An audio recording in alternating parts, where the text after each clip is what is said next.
Podcast Příběhy pohybu s lidmi a o lidech, kteří žijí pohybem. Milí diváci, vážení posluchači, vítám vás u druhé části dílu s Dominikem Plančárem. Dominiku, ahoj. Ahoj. U podcastu Příběhy pohybu a opět se budeme věnovat výživě. Takže rovnou půjdeme na to, protože už jsem tě v první části představila. Pro ty, kdo první část neslyšeli, tak si ji určitě pusťte. Dominik je lifestyleový coach, věnuje se jak výživě, tak mentálnímu coachingu, tak taky pohybové aktivitě nebo sportu obecně. A vrhnu se rovnou do toho, co se týče tréninku. Troufnu si říct, že dneska nejvíc lidí, nebudu se bavit o profi sportovcích, se věnuje buď aerobní aktivitě, nebo jako až anaerobní, takže nějakým vytrvalostním sportům, anebo chodí hodně do fitka na silový trénink. Samozřejmě ideální je kombinace, ale co by si doporučil před takovým fitkem? Když člověk jde do fitka, tak co by si měl dát před tréninkem a potom po tréninku? Skvelá otázka. Ja tam ešte niečo dám takú malú nadstavbu, že dnes je veľmi dôležité robiť pre takú dlhovekosť a mysel a prevenciu zranenia. Aby človek proste bol fit, je veľmi dôležité robiť silový tréning, aerobný tréning a meditovať. Hej, to je taká zlatá trojica týchto vecí. A čo by si mal dať človek pred silovým tréningom alebo pred aerobným? Lebo to je troška rozdiel. Teďka před silovým. Jdu do fitka a chci si prostě něco dát. Tak. Dobre. Opäť by som išiel do nejakých jednoduchších sacharidov. Ja vždy odporúčam každému smoothie. Samozrejme mať zaistený pred tým príjem bielkovín, pretože bielkoviny sa nenasycujú, čiže znamená, že sacharid sa nasytí ako v podobe glykogénu vo svale, ale bielkoviny sa nenasyťujú. Čiže znamená, že ty ich príjmeš, spotrebuješ a dovidenia, hej, a už ich nemáš. Čiže dobre je udržovať si stabilnú nejakú hladinu tých bielkovín z rôznych zdrojov. Čím viac zdrojov, tým lepšie. Čiže ja by som, že teraz mám ísť na tréning, tak si dám prezretý banán, ideálne taký, čo máš po sebe fľaky, pretože menej škrobu. Čím zelenší banán, tým viac škrobu. Zaťaží ti to opäť trávenie, viac vlákniny a teď. Čiže prezretý banán, no išiel by som na tréning. A keby som zacítil, že alebo dostám nejaký brain fog, čiže takú hmlu pred očami, tak by som určite zvolil nejaký ten jontový nápoj v akejkoľvek forme. Dal by som si nejaké sušené ďatle, niečo, aby som to podporil na ten silový tréning. Čiže tam by som to až tak veľmi nejako nekomplikoval, ale opakom je ten vytrvalostný tréning, kde potrebuješ lepšie načasovať to jedlo, aby ti nebolo zle. U cyklistov tomu hovoríme aj niekedy hnedé gate, to znamená, že keď to prestrelá s veľa sacharidami, tak môžu mať problémy také, že im treba na potrebu, na záchod, čiže tam to treba lepšie troška načasovať a veľmi dobre si je to v tréningu vyskúšať. Takže co konkrétne pri aerobním tréninku? Pri aerobním, pred aerobným tréningu aspoň 3,5 až 4 hodiny na posledné hlavné jedlo. Čiže znamená aj tam, kde je živočíšny tuk, tam, kde je vláknina, to ešte môžeš ideálne 4 hodiny väčšinou. Mám vyskúšané, že to ľuďom funguje. No a potom časuješ, potom už sa vlastne živočíšny tuk a vláknina ide smerom dole, vyklesáva, sacharida, bielkovina ešte ostáva. Keď máš jedlo už len hodinu a pol pred nejakým športovým výkonom, tak bielkovina už len fakt minimálne z nejakého ľahkého zdroju, ako je proteín alebo niečo podobné, sacharidy stále ostávajú, tuk a vláknina už by mala byť úplne preč a pol hodiny ešte pred začatím toho aerobného tréningu alebo kľudne 10 minút hrst gumených medvídkov, hej, jojo. Hej. Je to také, že každý povie, že čo ja mám jesť gumené medvídky? Musíš, pretože ich zloženie je veľmi dobré. Častokrát podobné dobrým gelom na energiu. Hej. Čiže 10-15 kusov gumených medvídkov dáš do seba, urobí ti to dobre mentálne, hej, že taká príjemná detská chuť a ešte ti to dodá potrebnú energiu. A veľmi dobre to použite miesto práve toho gelu. A když furt zůstanu u aerobního tréninku, jdu na trénink, buď na kolo, na běh, to je jedno. Od jaký délky toho tréninku bych si měla vlastně něco brát sebou? 40-60 minút, záleží podľa intenzity, záleží opäť ty, tenučka, to baba, hej, záleží koľko si doplňala predtým, tam je dobre vedieť, že čo ako.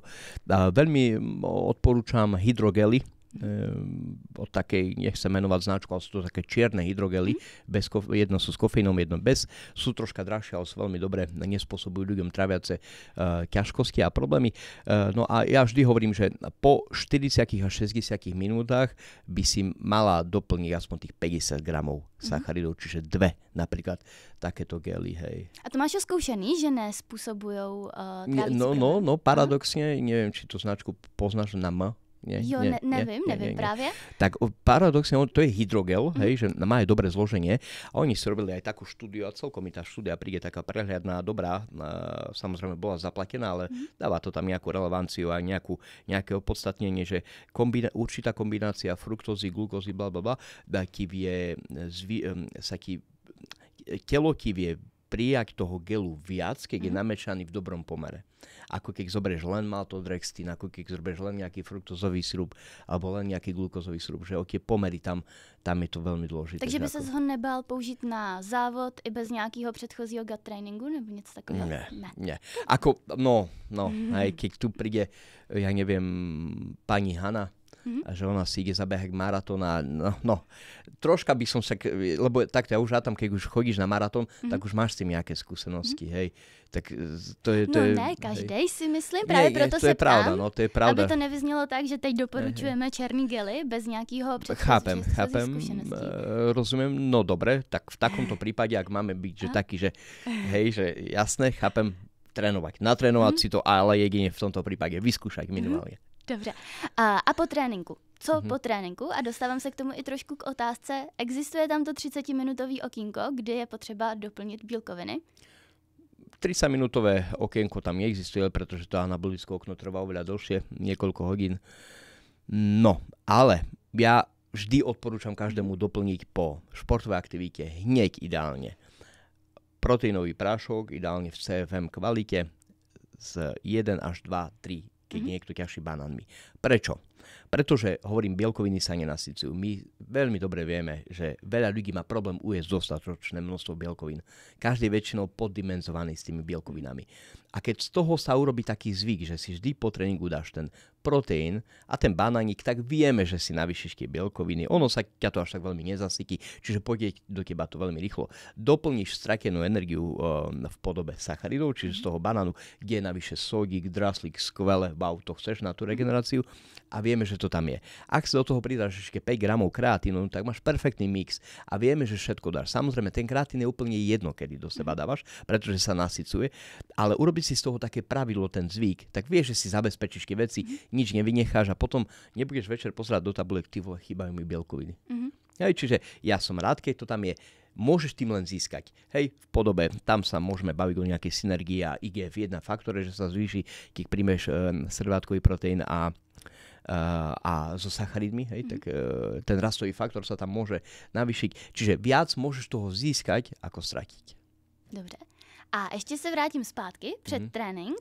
Když někdo chodí trénovat třeba ráno, co říkáš tréninku na lačno?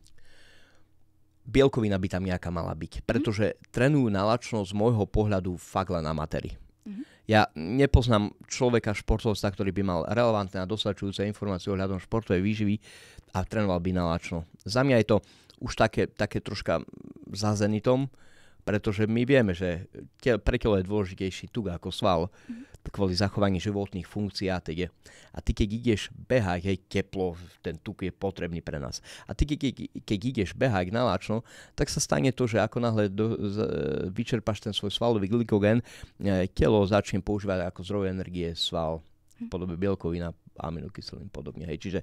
Čiže na lačno to pre mňa vôbec na čo? Na čo by to človek robil? Ako, vieš, zás na druhej strane, keď to niekoho baví a niekto tomu verí a je to jeho taký životný štýl, tak to rob, ale môžeš tam rátať s nejakými tými zlými vecami. Dobře, děkuju.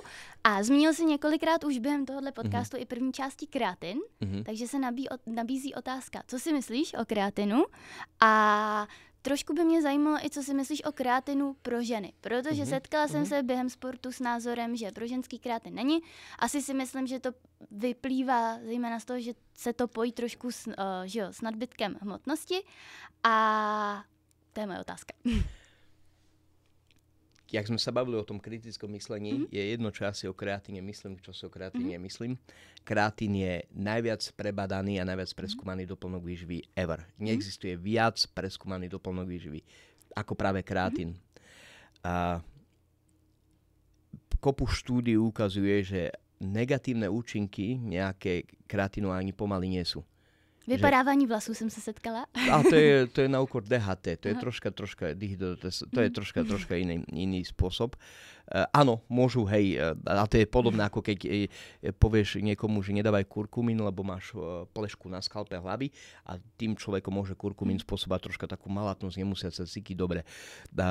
Ja síce kúty na hlave mám, kreatín užívam, ale poznám ľudí, ktorí kúty nemajú na hlave a kreatín užívajú dlhšie ako ja a viac. Hej? Čiže nespájal by som to do nejakého až takého rovnátka. Kreatín je... Príklad, včera som akurát mamke posielal mojej, že kúpte si také tablety, teraz vyšli od jednej značky, takéto chuti jak hroznový cukor, aj to kreatín. Hej? Že kúpte si domov kreatín, pretože už sú v dôchodcovskom veku a kreatín je zásadný za mňa produkt, ktorý potrebuje ako malé decko, potrebuje dôchodca. Samozrejme, malému dieťu to budeš dávať z živočíšnych zdrojov, ako hovädzie mäso a teda. Samozrejme, ak chce tam doplniť potrebnú dávku kreatínu, tak by ho musel zjesť veľmi veľa. Ale dobre, báme sa, že od 15. roku som veľmi veľkým zástanca suplementáciu kreatínu pre každého. Pretože tie benefity, ktoré to vie prinášať pre zdravie mozgu, zdravie srdca, premýšľanie, cítiť sa lepšie, proste veľmi to zásadný. Nie len športový doplnok. Práve za mňa už sa stáva viac pre bežnú populáciu dôležitejší ako práve ten športový doplnok. Pre každého. A kto sa bojí, že z kreatínu nejako priberie, tak väčšinou sa opäť jedná o to zadržovanie vody, ale vo svale. Vo svale. A z čoho je zložený ten sval? Alebo čo tvorí váhu nášho svalu? No voda. No, chápeš. Hej? Čiže zás len plusom. Hej? A teď byl pražský půlmaraton, bude pražský maraton, tak co kreatín u takovejhle sportu? Jasné, že by som dával, ale dal by som to tak, že už ho užívam nejakú dobu. Že nie som v nejakej nasycovacej fáze, lebo tam môže byť troška vyššia retencia vody, ale pokiaľ dlhodobo užívam kreatín a idem behať maratón, tak už len na ten glykogen mi to pomôže. Hej? Tá ATP energia, akože potrebuješ niekde zrýchliť, potrebuješ, hej, niekde sa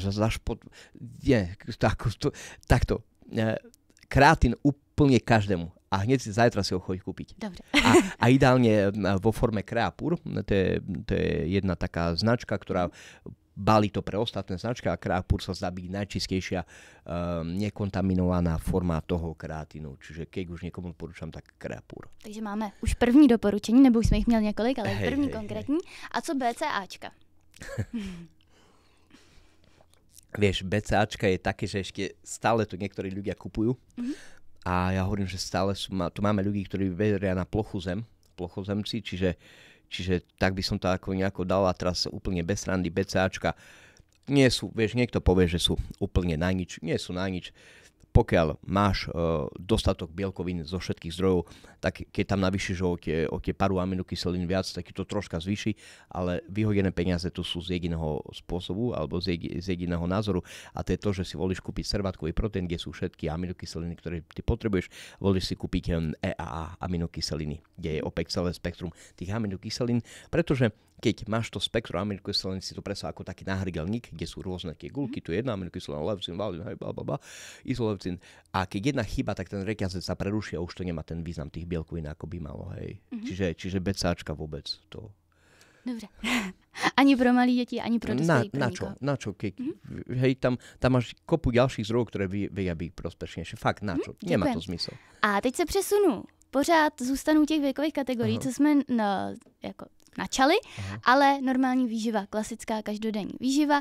Jak se liší u dětí, u dospělých, u stárnoucí? Nebo jak bys to tak nějak shrnul? Bylo by to určitě na další povídání, ale kdybys to měl jenom tak nějak shrnout. Dobre, ja ti poviem také dve zaujímavosti, alebo pre niekoho normálne veci, že jasné, má túto informáciu, veľa ľudí ju nemá. Tak v prvom rade, 12-ročný chlapec by mal jesť minimálne tak a troška viac ako profesionálny športovec vo veku 25 rokov.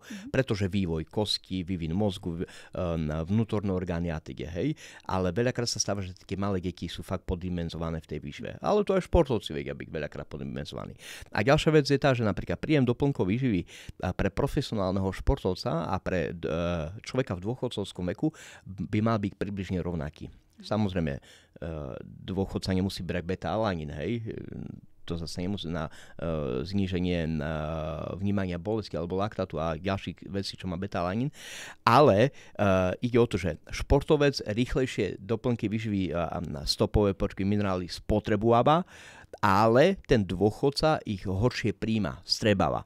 Čiže tá hranica, že keď niekto príjme športové 400 mg magnézia a bisglicinátu v chelatovej väzbe, on ich rýchlejšie spotrebuje, ale ten dôchodca ich ťažšie strebáva. Hej? Čiže jeho telo ťažšie príjma. Čiže potrebuje tam aj fakt vyššie dávky toho daného suplementu. Čiže to je taká rovnaká skupina. A veľakrát, keď to niekomu poviem, že profesionálny športovec rovnaké doplnky ako dôchodca, že na to pozrie, ale dáva ti to zmysel, hej? Lebo takto proste my vieme, že aj tá denzita kostí, hej, to by jsme to boli na ďalšie hodiny. Jo, tak já jsem se z toho názoru, že se to nasčítá i přes celý ten život, jo. Presne. A když od toho se odkloním trošku k normální populaci, tak častokrát se setkávám s názorem, že je mi 50, mám pomalej metabolismus. Jak se ten metabolismus vyvíjí v průběhu života? Ale on sa trénuje. Metabolizmus sa trénuje, pretože ty vieš svoje telo naučiť na niečo. To znamená, že ty keď si teraz na 2000 kalóriách a dlhodobo ty si adaptovaná na 2000 kalórií a ty sa vieš kľudne adaptovať na 2400 kalórií, aby si nepribrala, nechudla. To je to, čo svojmu telu ukážeš. To ako ho učíš. Naše telo je celé o tréningu. Samozrejme, niekto pálí viac. Ježišmaria, o tom sa nemusíme baviť. Niekto spracováva inzulín lepšie. Hej, zase tam máš toľko milión vecí, kde sa do toho môžeme pustiť, ale ja veľakrát poznám, hlavne v tej bežnej populácii, že žena chce chudnúť, je už pol roka na 1600 kalórií a ho už len priberá. Pretože telo si povie stop, emergencii, problém, začnem ukladať všetok tuk, energiu berem z toho svalu spomínaného, pretože ak by došiel nejaký prúser, chcem zachovať hormóny, chcem zachovať, aby som bola tehotná, plodná a tak, čiže telo sa zablokuje. A ja vždy hovorím, musíme naučiť ľudí jesť, aby začali chudnúť. Hej? Lebo veľakrát sú poddimenzovaní. A pri profi športe ani sa nemusíme baviť. Že niektorí, keď som začal robiť s dobrými športovcami, vieš, oni mali aj výsledky a zistil som, ako sú v podvýžive, hovorím si, Páne Bože, kde by si bol, keby si jedol tak, ako máš. Ne, já jsem hrozně ráda, že tohle říkáš, protože furt tady tak nějak převládá myšlenka, že kalorický deficit, nadbytek a tak, ale ne vždycky to těm lidem funguje a pak bývají právě často deprimovaný a myslím si, že i mentálně to potom přestává fungovat. Takže... Hej, a tam, prepáč, a tam je, Andrea, ešte jeden problém, že ako náhle ty si deprimovaný, že keď nejde dole váha, vylúčuje sa taký viac stresového hormónu kortizol a kortizol veľmi rád ešte viac blokuje v úvodzovkách to chudnutie, čiže čím budeš nervóznejšia, tým menej budeš chudnúť. Takže sa veľmi rozmyslí, či budeš chudnúť v pohode, alebo budeš do toho dávať nervozitu a prioritu, ja nechudnem a teda. Ak si toto budeš robiť, kortizol, bum, ešte menej chudnutia. Naopak potom sa ten cholesterol, horná, dolná trasa cholesterolu môže meniť práve na ten kortizol, estrogen a teda, čiže tam je zás opäť ďalších fyziologických vecí, čo ti tá negativita, a to je to, že prečo riešim to mentálno, môže veľmi poškodiť. A jak môže člověk poznat, že třeba jí až pod ten bazální metabolismus, že u některých lidí se to určitě stává. U ženských se to určitě pojí s menstruačním cyklem, že jo? Ale pokud jsem chlap, nebo tak jak bych to mohl na sobě poznat? No, jednoducho, není rána erekcia, nemám dostatok sexuálneho libida, aj keď videl som už chlapov podvýžive a boli veľmi, veľmi mali zvýšené libido. Až mi to prišlo príliš zvláštne, a tam už tiež môže byť nejaká tá, možno, že troška porucha. V prvom rade ja si vždy hovorím, chceš zistiť, ako ješ, neskúmaj to na svojich pocitoch, pretože my ľudia k sebe nie sme veľmi objektívni a my sa nevieme zhodnotiť diagnosticky, preto tu máme tých odborníkov. A keď už chceš vedieť, ako sa stravuješ, opäť to, čo robí profesionál, napíš si minimálne týždeň, ideálne si zapisuj preventívne stále tabulky, aby si vedel, na čo som. A potom si to spremeruj, pretože telo nefunguje, že čo som zjedol denne. My to máme nejaké širšie spektrum, čiže telo vyhodnocuje alebo funguje, čo si zjedol za týždeň, za 10 dní, a to si spremeruj. Hej? Čiže nie, dala som si 2 dní na 1600 kalóriách, ale štvrtý mám 2500, som sa jej vniesil, lebo to musím spremerovať. Hej? Čiže z dlhodobého hľadiska. Co diety? Jaký máš názor na diety? Ať už se jedná o keto diety, o přerušovaný půst a podobně. Dieta pre mňa znamená to, čo znamená v tom anglickom význame, a to je, že stravovanie, hej? Nejaký štýl stravovania. Prerušované posty, fajn, super evidencia na potkanoch, ale my máme aj s komárom veľmi veľa spoločných genov a nesmerujeme podľa toho. Je to fajn, pozri, je tam určitá autofagia, to určite je. A oddychne si to trávenie, to fajn, ale opäť ty chceš mať tie bielkoviny, hlavne keď si športovec, v sebe. Určite športovcom ja prerušované stravovanie vôbec, hej. A potom tu máme nejaký carnivore style dietovania, hej, čiže mäsožravci, potom tu máme bylinožravci, všetko sú to extrémy. A ja si vždy hovorím, že aj každému hovorím, jedz tak, ako jedli tvoji predkovia, ako jedla tvoja babka. Hej, že tak si geneticky na to stavený, nesnaž sa to nejako prerobiť. A pochopíš, že čím viac si dáš ten kváskový chlieb, čím viac si dáš tie vajíčka, čo boli, historicky sme geneticky naučení na to, tým sa budeš cítiť premiešiť, tým ti to viac tak na brúšku dobre urobí. A práve to, opäť to mentálno je k tomu chudnutiu extrémne dôležité. Potom to nefunguje. Keď chceš robiť tie veľké zmeny a tie veľké výkyvy, že teraz budem jesť, ja neviem, zemiakovú dietu s brokolisou, no ježišmaria, nevydržíš. Chtěla bych načnout ještě téma obezity, malinko, protože se tomu přece jenom věnuje, je to v dnešní době velký téma. Myslíš si, že to je nemoc, nebo je to... Je to choroba. Určite, ja som o tom presvedčený, je to choroba, ale je to choroba na chorobu. A ešte ďalšia choroba na chorobu. Pretože ty, keď máš obezitu, opäť hormóny rozbité, nízke VO2 max je tiež pre mňa choroba. Vieš, že tam kvôli obezite sa ti ničí strašne veľa vecí. Nehovorím o tom, že nemáš žiadnu silu na svoju váhu, nemáš žiadnu dynamickú silu, ktorá odchádza starnutím 6-krát rýchlejšie ako tá sila, a to je práve tá prevencia proti zraneniu. Príklad zlomenina krčkavskej hrenej kosti je jedna veľmi veľká a veľmi častá príčina smrti toho dôchodcu. To je to, keď, aby som to ľuďom vysvetlil, tak keď máš nízku výbušnú silu, predstav si, že si opitý, hej? A ty máš tam nejaký schod, zrazu za zatácko, bum, a zlomíš si krčok z stehnej kosti, potom odchádzaš, hej, veľmi rýchlo, ale tak sa cítia tí dôchodcovia, akože neskihneš tam dať tú nohu, hej? A preto aj pri tých severských krajinách dnes, keď vidíš cvičiť, a ja, keď niekomu robím tréning s dôchodcov, ja mu tam dávam silový a dynamický tréning. Fakt niekedy je jak športovcom, samozrejme adekvátne, aby to na nich nebolo veľa, a budovať za čo najlepšie, najefektívnejšie tú dynamickú, tú výbušnú silu, pretože to je alfa omega. Ale pozor, sila je matka všetkého. Bez sily nie je dynamická, ani výbušná, ani vytrvalostná sila. Čiže ja to postavím na tej sile a potom ideme ďalej a ďalej, aby tí dôchodcovia mali tú dlhovekosť za tých. A paradoxne pri tých maratóncoch niekedy to bolo takto, že maratónci, keď niekedy išli v minulosti okolo fitka, Ježišmaria, diabol, hej, kulturisti išli okolo maratóncov, Ježišmaria, hej. Ale dnes vieme, že maximálna sila má priamy vplyv na ekonomiku behu. Čiže ty dokážeš, čím si silnejšia, ty dokážeš lepšie behať, byť pevnejšia, naťahovať ten krok, dokážeš behať kvalitnejšie, rýchlejšie a lepšie tempa robiť. Čím viac síly máš, čiže budovať tú silu. O to bezity ještě se zeptám. Trošku na téma hubnutí, tuk. Máme viscerální tuk, podkožní tuk. Setkala jsem se s názorem viscerální tuk, jde vlastně redukovat jenom prostřednictvím stravy. Je to pravda, nebo ne? Tak, hej, áno, dobre. Pri fyzickej aktivite strácame hlavne ten telesný tuk. Hej, to je ako bez debaty.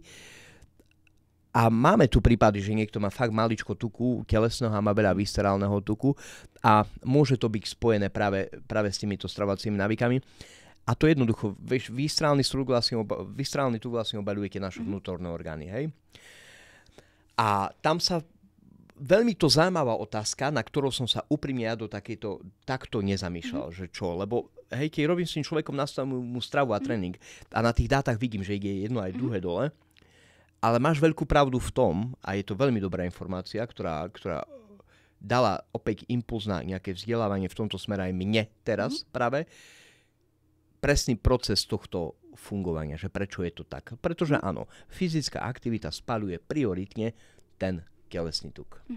Dobře, děkuju. Tak příště, když tak při pozvání nám to vysvětlíš víc, protože já upřímně na to úplně právě názor nemám, nezkoumala jsem to.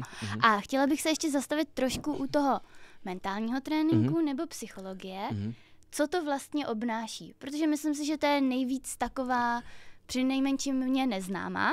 Sice pracuji v psychologie pohybové aktivity u obézních, ale třeba ne úplně u těch ostatních, tak by mě to zajímalo, jak ty s tím nakládáš.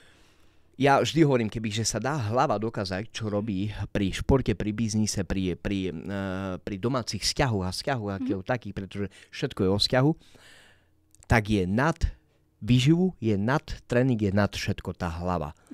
Veľakrát vidím ľudí, ktorí majú fakt silnú hlavu a dokážu urobiť všetko. Ježišmária.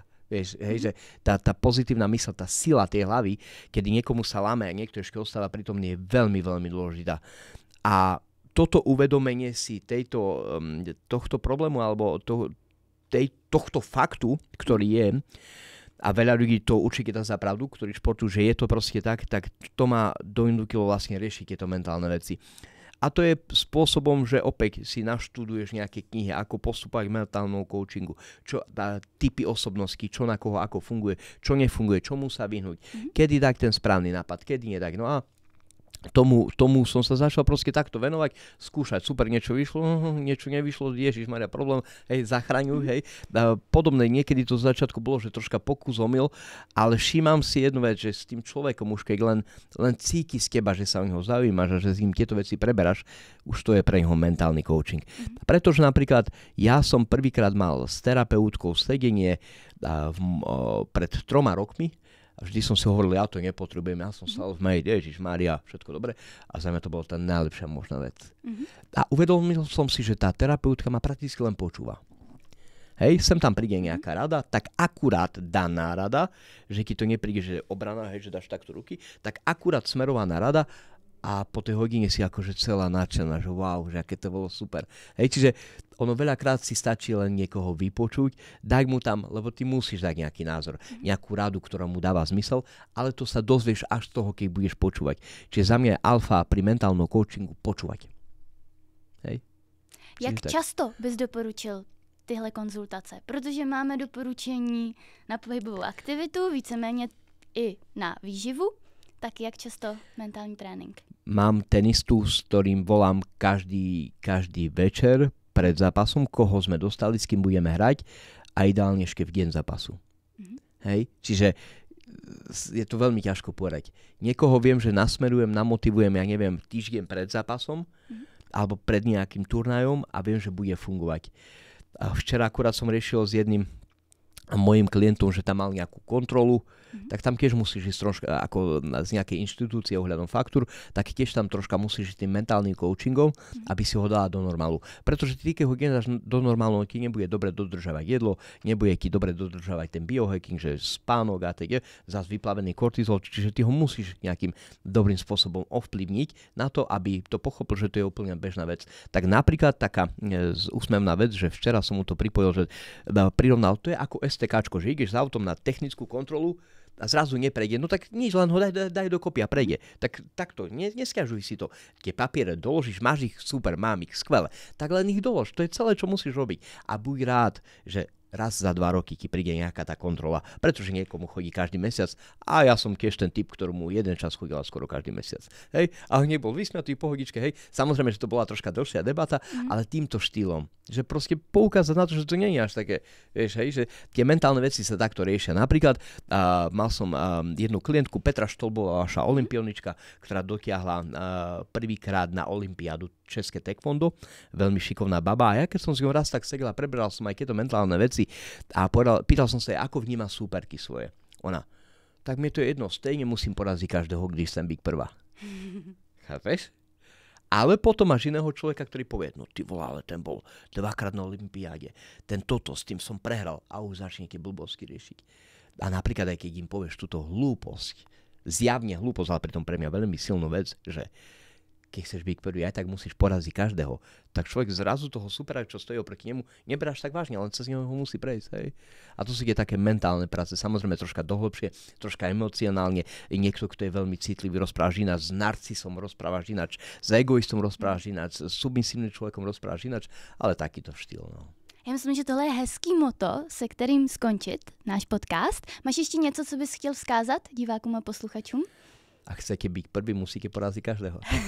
Dobře, Dominiku, děkuji za to, že jsi přišel, za spoustu informací a třeba ještě někdy na viděnou. Ďakujem, Maja. Děkuji, milí posluchači a diváci, že jste se dokoukali až do konce a budu se těšit u dalšího dílu.